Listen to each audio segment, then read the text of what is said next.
নতুন রাজনৈতিক দলের নিবন্ধনের যে কার্যক্রম আপনারা জানেন যে আমরা মাঠ পর্যায়ে তথ্য যাচাইয়ের জন্য পাঠিয়েছি। কয়েকটা অলরেডি আমরা কিছু কিছু জায়গা থেকে পাচ্ছি এবং এটা চলমান থাকবে এবং আমরা আশা করছি যে এটা আমরা সেপ্টেম্বরের ভিতরে কমপ্লিট করতে পারবো। সেপ্টেম্বরের ভিতরে তথ্য পাওয়ার পরে আমরা বিজ্ঞপ্তি দিয়ে তারপরে এটার বাকি কাজগুলো কমপ্লিট করব।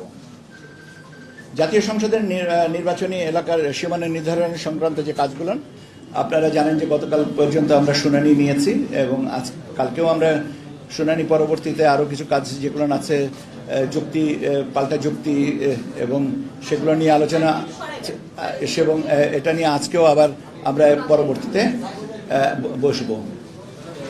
আমি সীমানা নিয়ে বলছিলাম যে গতকালকে পর্যন্ত আপনারা জানেন যে আমরা সীমানা নিয়ে যে শুনানি ছিল সে শুনানিটা কমপ্লিট করেছি। এখন শুনানি অন্তে যে তথ্য পর্যালোচনার পর্যায়টা চলছে এবং আমরা আশা করছি যত তাড়াতাড়ি পারা যায় আমরা এটা করব, কেননা সীমানার সাথে আরও অনেকগুলো জিনিস জড়িত আছে।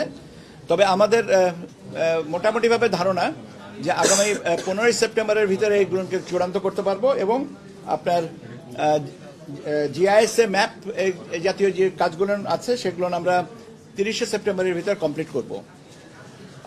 পর্যবেক্ষক এবং সাংবাদিক নীতিমালা নিয়ে আপনারা অলরেডি জানেন যে আমরা এটা প্রকাশ করেছি এবং কার্ডের নমুনা ইত্যাদি ইত্যাদি যে কাজ বিষয়গুলো আছে এটা আমরা over the period of time এটা কমপ্লিট করব।